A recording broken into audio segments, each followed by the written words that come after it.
বিশ্বাস করুন ডাক্তারবাবু, আমার স্ত্রী আমাকে ভয় দেখাচ্ছে। আমি পাগল হয়ে যাব, আর সহ্য করতে পারছি না। ছেলেটা চোখে মুখে একটা উৎকণ্ঠা। ডক্টর তলাপাত্র ভালো করে স্টাডি করে নিয়ে বললেন, মেয়ে ছেলেকে আবার ভয় পাওয়ার কি আছে? আপনি ওকে দাবিয়ে রাখতে পারছেন না? কি এমন ভয় দেখাচ্ছে সে? প্রথম দিন থেকে মেয়েদের চাপে রাখতে হয়। এই আমাকেই দেখুন, আমি বাড়ি ঢুকলেই বউ ভয় পায়। হাতের কাছে জল, বাড়ির পোশাক, রুমাল এসব না থাকলেই আমি চিৎকার করব সে জানে।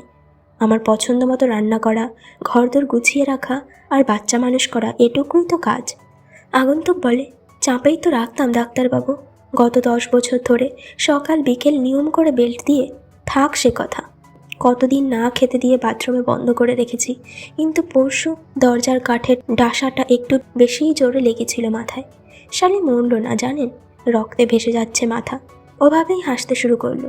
সে কি পাগলের মতো হাসি, কান যেন ছিঁড়ে যাচ্ছে। ডাক্তারবাবু মনে মনে বলেন, a case of mental disorder. মুখে বলেন বেঁচে আছে তো? সেটাই তো মুশকিল। ওইভাবে রক্ত ঝরেই চলেছে পরশু থেকে। যতই ওকে বন্ধ করে রাখছি, কী করে যেন বেরিয়ে আসছে। এমনি অফিসেও পৌঁছে যাচ্ছে। ডক্টর তলাপাত্র এবার মুখ তুলে চাইলেন। এখানেও এসেছে, ওই দেখুন দরজার সামনে। পেশেন্টের কথায় একবার দরজার দিকে তাকান ডাক্তার। হাতের পেন ছিটকে পড়ে। উত্তেজনায় উঠে দাঁড়িয়েছেন উনি। কে ওটা? লম্বা খোলা চুলে, মুখের অর্ধেক ঢাকা। রক্তের ধারা গড়িয়ে নেমেছে সিঁথি থেকে সারা মুখে। ঠিক তখনই দরজা খুলে ঘরে ঢোকে নার্স রমা। মহিলার রক্তে ভেজা শরীরের ভেতর দিয়ে চলে এলো রমা। ও কি দেখতে পেল না মহিলাকে? দুজোড়া বিস্ময়ে বেরিয়ে আসা চোখের দিকে অবাক হয়ে তাকিয়ে সে ডাক্তার তলাপাত্রকে বলে, আপনার শ্বশুর ফোন করেছিল।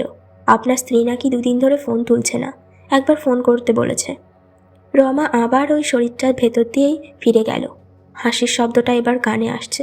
হাসছে মহিলা, হাসিটা খুব চেনা। ওই তো রক্তমাখা হাতে মুখের থেকে চুল সরাচ্ছে। কি কিন্তু এ কে? তলাপাত্র পেছনে সরতে গিয়ে পড়েই যাচ্ছিলেন। এ তো মুকুল, ওর 15 বছরের বিবাহিতা স্ত্রী। পরশু পিতলের ফুলদানি দিয়ে মাথায়। সহ্য করতে পারেনি মুকুল। এখনও বডিটাও রয়েছে ফ্রিজের ভেতর। কিন্তু মুকুল এখানে কি করে আসতে পারে? ডাক্তারবাবু আমায় বাঁচান। লোকটা ওর পা জড়িয়ে ধরে কাঁপছে। আর তো কেউ নেই চেম্বারে। ডাক্তারবাবু বুঝতে পারেন অত্যাধিক স্ট্রেস আর এই পেশেন্টের গল্প মিলেমিশে ওর হ্যালুসিনেশন হচ্ছে। খচখচ করে প্রেসক্রিপশন লিখে পেশেন্টটাকে বিদায় করলেন আগে। বাথরুমে গিয়ে চোখে মুখে জল দিয়ে আয়নায় তাকিয়েই চমকে উঠলেন। ঠিক পেছনেই দাঁড়িয়ে আছে মুকুল। রক্ত আর ঘিলু গড়িয়ে নেমেছে মাথা থেকে। এক লাফে বাথরুমের বাইরে এলেন উনি। আজ একটু ক্লাবে যেতে হবে, স্ট্রেস কমানো দরকার। দ্বিতীয় পেগে চুমুক দিয়েই জোরে বিষম খেলেন ডাক্তার তলাপাত্র। ঠিক সামনেই চেয়ারেই মুকুল, সেই রক্তে ভেজা মাথা। কেউ দেখার আগেই গাড়িতে গিয়ে উঠলেন উনি। সামনের সিগন্যালে দাঁড়াতেই মিররে চোখ গেল। এ কি, পেছনের সিটে বসে রয়েছে মুকুল। এবার ভয়ে গাড়ি রাস্তায় ফেলে ছুটতে শুরু করলেন তিনি। সামনেই ওর স্যার ডক্টর রায়ের বাড়ি। বিশাল বড় মানসিক রোগের ডাক্তার। ওর বাড়ি ঢুকতে ঢুকতে একবার পেছন ফিরে তাকালেন ডাক্তার তলাপাত্র। ওই তো ওধারের ফুটপাতে দাঁড়িয়ে মুকুল। বেল বাজাতেই ডক্টর রায় বেরিয়ে এলেন। আমার স্ত্রী আমাকে ভীষণ ভয় দেখাচ্ছে, আর পারছি না। জ্ঞান হারিয়ে লুটিয়ে পড়লেন ডাক্তার তলাপাত্র।